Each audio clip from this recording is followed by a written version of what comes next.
Of all the planets in the solar system, Earth and Mars, the third and fourth planets from the Sun, are the most similar. But despite the similarities, Mars is essentially like no other planet. It is a unique world. It was an elusive and baffling planet to astronomers for hundreds of years. Through early telescopes, it appeared to be a small red sphere, later estimated to be about half the size of Earth.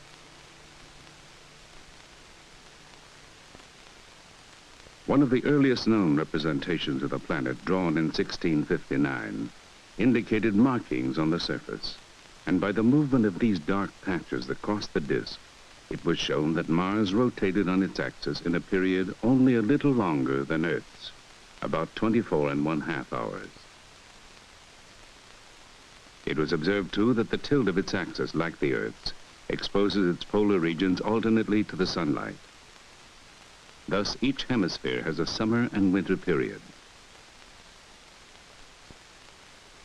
And since Mars orbits the Sun in 687 Earth days, one Martian year and each of its seasons is almost twice as long as Earth's. Later mappings of the planet displayed light and dark regions identified erroneously as continents and oceans. The land masses red as the sandstone districts on Earth, the water a greenish blue. In 1877, an Italian astronomer, Giovanni Schiaparelli, discovered what he called canali, or channels, resembling, he said, the finest threads of a spider's web drawn across the disk. In America, Percival Lowell founded an observatory to study these Martian features. Massive irrigation systems, he called them, designed to carry water from the melting ice caps to the major centers of a dying civilization.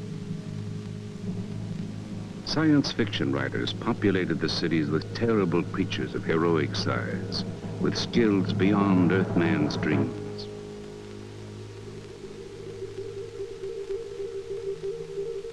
In the 1960s, 3 Mariner spacecraft flew by Mars and photographed about 10% of the surface. Gone were the canals, gone were the cities, gone the brilliant and sinister Martians.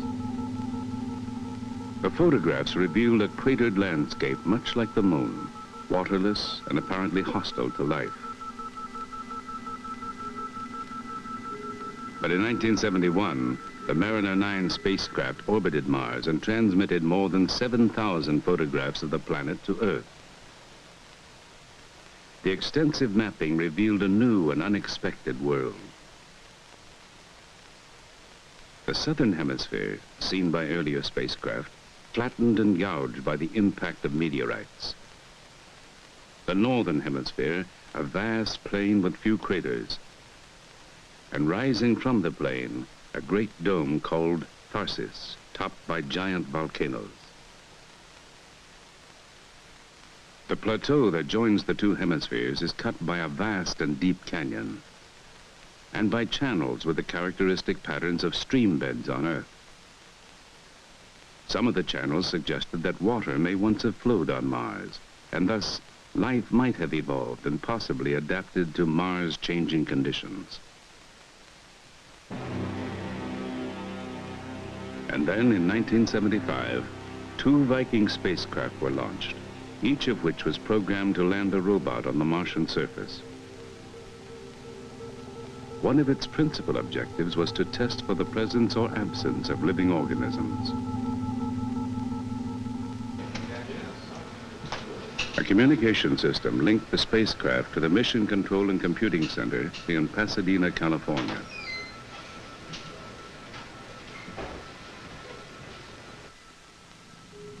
On June 19, 1976, the first Viking arrived in the vicinity of Mars after a year-long journey of more than 400 million miles.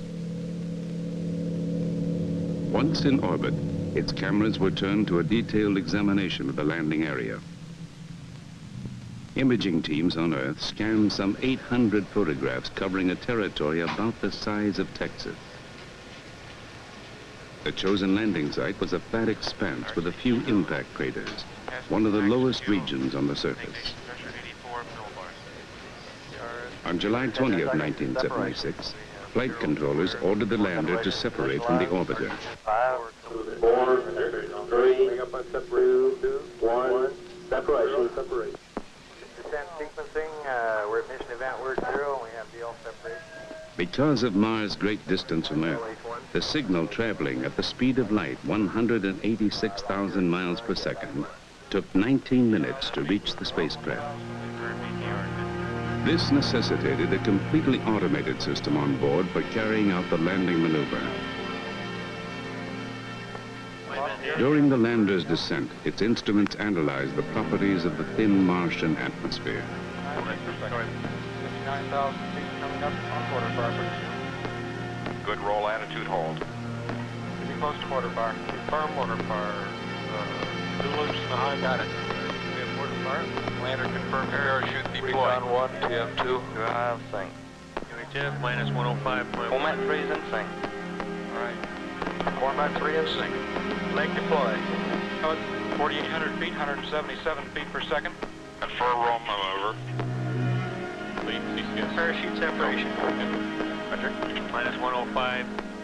0.3 Gs. 2,600 feet, 188 feet per second. 2,600 feet. 2,600 feet. 366 feet. 73 feet per second. ACS is close to vertical. Nav is green for touchdown. ACS is green, 1.5 degrees per second max, 0.2 Gs. Feet per second. Touchdown, Win. Fantastic. 16 kilobits confirmed. Yes, we have a touchdown time of 12 hours, 12 minutes, 07.1 seconds. Job very well done. Outstanding, great, navigation, perfect. I'm assuming that we must be sitting right on the X. So that's the smooth area. So everybody just did fabulous and couldn't be more pleased. Thank you.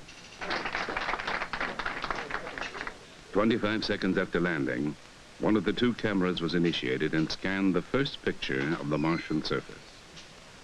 About a half an hour later, when it started to come back from the orbiter, and we got the first 7 lines on the TV monitors, you could see gray and white light levels, and we knew there was something there. Look at the beautiful rock. Fantastic. And all of a sudden, we were looking at the surface of Mars, and it was clear, it wasn't dusty, it was sharp. And when we got to the end of that first picture, with the dust and small pebbles in the footpad, it was just, it was really a miracle. In an instant, the picture was wiped off the TV monitors, and behind it came the filling in of the second picture, a long panoramic view that covers 300 degrees and extends from the lander to the horizon. It disclosed a sector of the basin called Chrysoplanitia, covered with sand or dust and littered with rocks. The following day, Viking sent back the first color picture. A fine dust, red or yellow-brown, covers the ground. The sky is a light tint of the same color due to the particles of dust suspended in the air. 45 days after these historic events, Viking 2 landed at an area 4,600 miles northwest of Viking 1's landing site. A vast plain, littered too with rocks resembling those on Earth, produced by volcanic processes or by meteorite impact. While the landers conducted experiments on the surface, the orbiters swinging around the planet measured variations in moisture and temperature and took high-resolution photographs of the Martian terrain.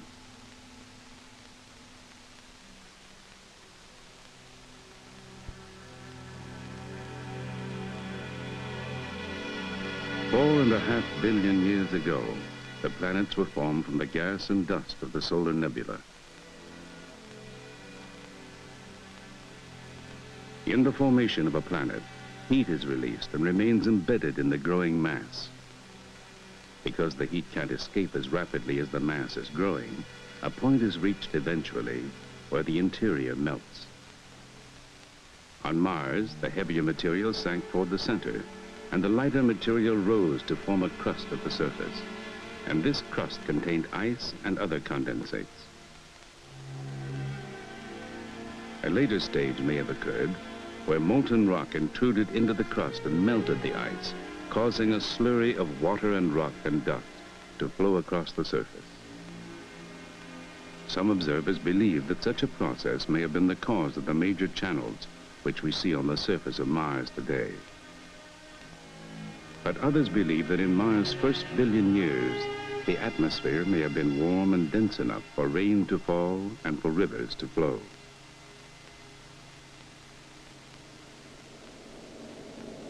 Gradually, the original thick, wet, and warm blanket of the atmosphere evolved into the thin, dry carbon dioxide atmosphere we find there today.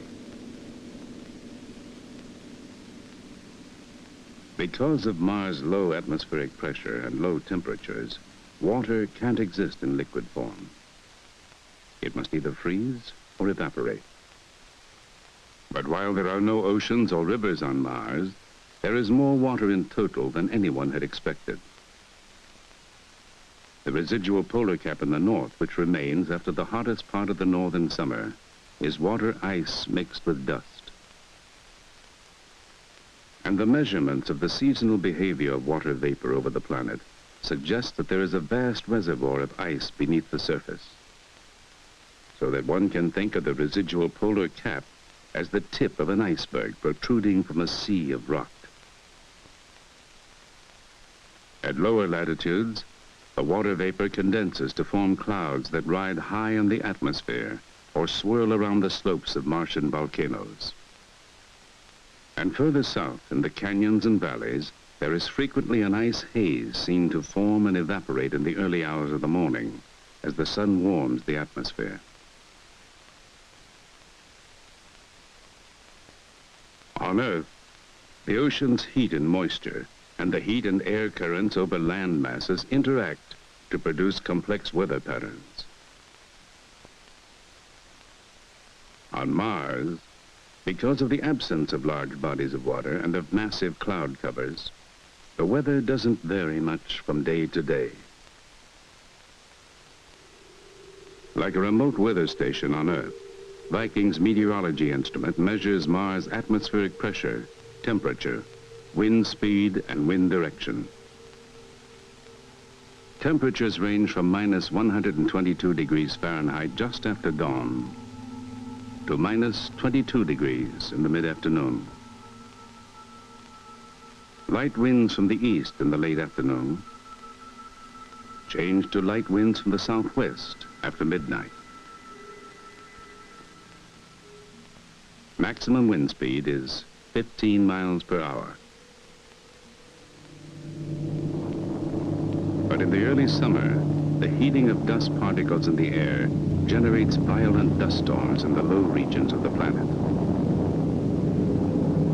Driven by winds that reach 150 miles an hour, they may blanket the entire planet in a few days. In order to understand the geology and physics of wind-blown particles on Mars, we're conducting a series of experiments using this enormous space environment chamber here at NASA's Ames Research Center. We've placed an open circuit wind tunnel in this chamber, and we're able to operate at atmospheric surface pressures comparable to those on Mars. In this particular series of experiments, we have placed a crater model in the tunnel floor, and we want to determine the zones of erosion and deposition around the crater. In this particular case, we're going to let the wind blow across the crater and see what those zones of erosion and deposition are like. The light and dark streaks associated with craters are the most common features on the surface of Mars related to wind. The light streaks are deposits of fallout from the global dust storms. The dark streaks are regions from which a thin layer of light material has been removed, revealing a darker underlying surface. These streaks serve as wind markers. Their patterns define the wind flow.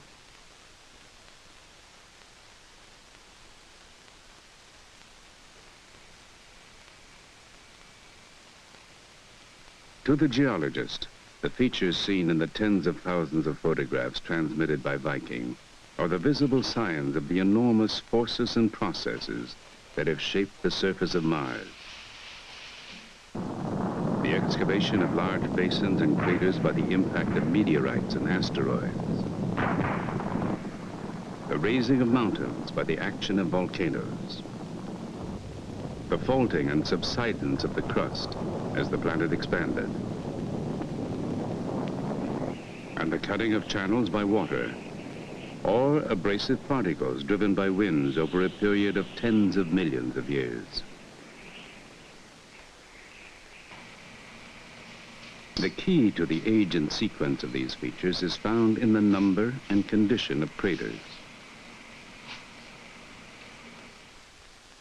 Those areas with fewest craters are assumed to be the youngest. Here, a fresh crater overlies an ancient eroded one. Here, the rim of a crater is eroded by water or wind. And here, adjacent to a fresh crater, is one of a cluster of crater rings, craters that have been buried to varying depths.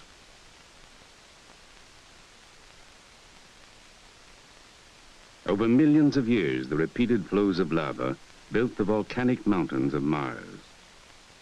12 are larger than any on Earth.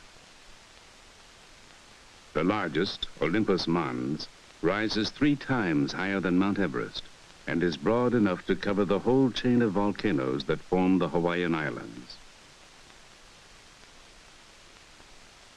The great gash that cuts through Mars' equatorial zone is Valles Marineris, a mighty canyon system that extends over an area more than 3,000 miles long and up to 400 miles wide, and drops 4 miles below the flat cratered surface of the plateau. Canyon walls are gullied, dissected by tributary canyons, or scarred by catastrophic landslides, leaving steep cliffs and great fractured surfaces. Extending for 30 miles on the canyon floor is a field of sand dunes, suggesting that some of the debris produced by the collapse of the canyon walls was removed by wind.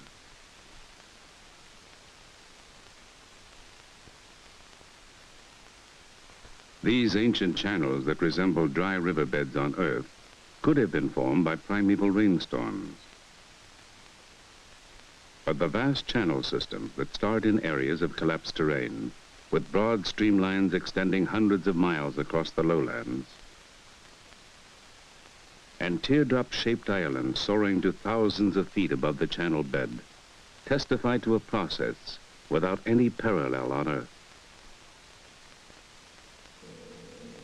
Viking also photographed the 2 cratered moons of Mars, Phobos, the inner moon, marked by striations which, on closer view, resolve into grooves several miles long, and Deimos, the smaller outer moon. Viking, traveling at 3,800 miles an hour and passing only 30 miles away, could observe boulders on the moon's surface, some as large as 100 feet across. The geologic record of the planet suggests that Mars, like the Earth, has experienced periodic changes of climate. The best evidence of this is seen in the strange spiral patterns of Mars' polar regions. The dark bands are scarps or cliffs of bare ground within the North Polar ice cap. On each scarp are numerous small terraces eroded from layered rocks. This is a model of layered terrain, an area about 40 miles across. It is believed that the large scarps and the small terraces represent 2 different cycles of climatic change which occur simultaneously. Because of Mars' oscillation in its orbit about the sun, the polar regions are alternately warm and cold, for periods of tens of thousands to millions of years. During the cold period, mixtures of dust and ice were deposited in a series of near horizontal layers, obscuring the underlying topography. Then a period of warmer climate followed, and erosion set in, cutting deep valleys into the icy mass of the polar caps. After the erosion cycle, new layers were laid down, and another episode of erosion followed. This oblique truncating of one set of terraces by another indicates that the climate turns on and off, the first geological evidence for cyclical climatic change on a planet other than the Earth. The speculations about changes in the atmosphere and climate were closely related to the notion that life in some form might exist on Mars. On Earth, life developed several billion years ago, at a time when the overall properties of Mars and the Earth were very similar. Now, over the ensuing billions of years, Mars and the Earth evolved separately. However, Mars today still has chemicals on its surface, an atmosphere, temperatures and pressures within which we believe life can exist. The Viking lander was equipped with 3 life detection experiments designed to test for chemical changes caused by life processes that are familiar to us on Earth. On Earth, all living organisms interact with the environment through a process called metabolism. Animals, for example, take oxygen from the environment and use it to combust food, thereby obtaining energy. At the same time, they release carbon dioxide and other waste products into the environment. Green plants and some microorganisms do the reverse in the process of photosynthesis. They remove carbon dioxide from the environment, and using sunlight as the energy source, they convert the carbon dioxide into organic matter and release oxygen into the environment. If the experiments on Mars indicated that similar processes were occurring, then we would presume the possible existence of organisms on that planet. Well, our results on Mars in certain experiments gave us data that seemed to mimic the metabolism of living organisms. However, careful analysis of that data indicates that it is probably the result of chemical rather than biological processes. On Earth, all biological systems are based on organic chemistry, and it was believed that life on Mars would also be based on organic compounds. The notion was strengthened when experiments on Earth demonstrated that organic materials can be formed under simulated Martian conditions. We used finely powdered minerals like those expected on the Martian surface. Then we added traces of water vapor and radioactive carbon monoxide at low pressure. To simulate Martian sunlight, we irradiated the mixture with light from a xenon arc lamp. When we heated the sample and captured the gases that were formed, our radiation counter showed that the carbon monoxide and water had been converted to organic compounds. But Viking's instruments failed to detect organic compounds of any kind. That fact, in the opinion of some observers, has increased the odds against the existence of living organisms on Mars.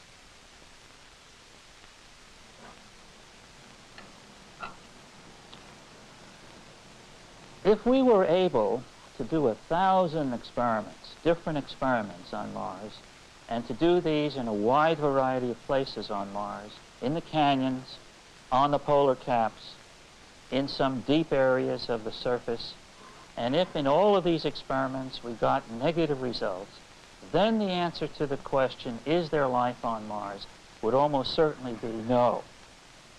But on the basis of just a few experiments, done at only 2 sites, very bland sites on the planet, I think it would be unscientific for us to come to that conclusion. All we can really say for sure is that we have run across some very interesting chemistry, a kind of chemistry that we do not see in surface samples from the Earth or surface samples from the Moon, and that's about where we are at the moment. Today, in laboratories across the nation, scientists are trying to simulate the results that we obtained on Mars. Some of the scientists are concentrating on irradiation experiments to see whether solar energy acting on Mars could have produced chemicals to account for the results. Other experiments are assuming that these chemicals were there and are testing one or another of these chemicals to see whether they can account for the results that were obtained.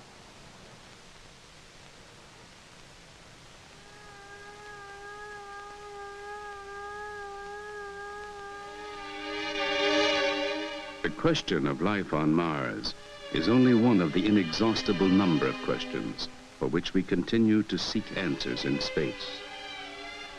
Questions about the origin and evolution of the solar system, of our own planet, and our own species.